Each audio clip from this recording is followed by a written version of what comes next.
Day 72 from Proverbs 11 verse 15, which reads, "Whoever puts up security for a stranger will surely suffer, but whoever refuses to shake hands in pledge is safe."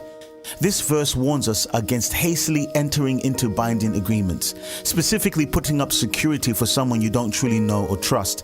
In ancient times, that meant co-signing a debt. Today, it points to a deeper principle, the danger of overcommitting yourself to others without discernment.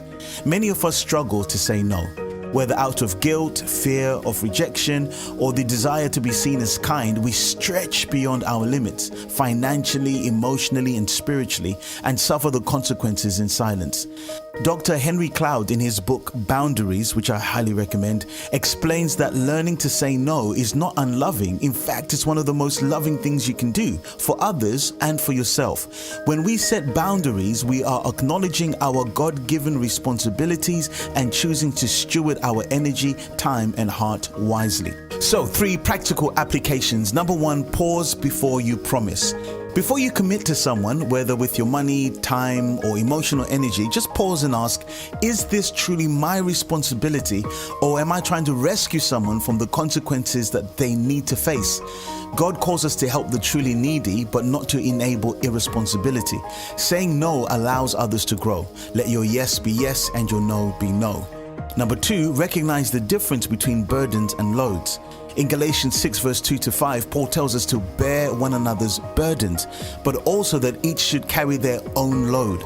Dr. Cloud explains this as the difference between helping someone carry a crisis, a burden, versus carrying their everyday responsibilities, a load. If you're constantly stepping in to carry what someone should carry themselves, you are crossing a boundary. Ask yourself, am I helping or replacing their responsibility? And lastly, number 3, let go of people pleasing. People pleasing often masquerades as kindness, but it's rooted in fear, not love. Saying yes when you mean no creates resentment and imbalance. Christ calls us to serve with sincerity, not under pressure. Freedom comes when your value is rooted in Him, not in others' opinions. Am I now trying to win the approval of human beings or of God? Galatians 1 verse 10 says. Learning to say no is not selfish, it's holy wisdom. Proverbs 11:15 reminds us that carelessly binding ourselves to others can lead to ruin. But when we set clear, Christ-honoring boundaries, we live in peace and integrity. Jesus himself often withdrew from the crowds to pray, rested when he was tired, and stayed focused on his Father's will, even when people wanted more from him.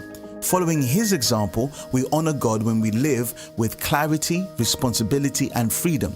So today, don't fear the word no. Let it be a doorway to peace, maturity, and deeper obedience. May your boundaries glorify the one who has set you free.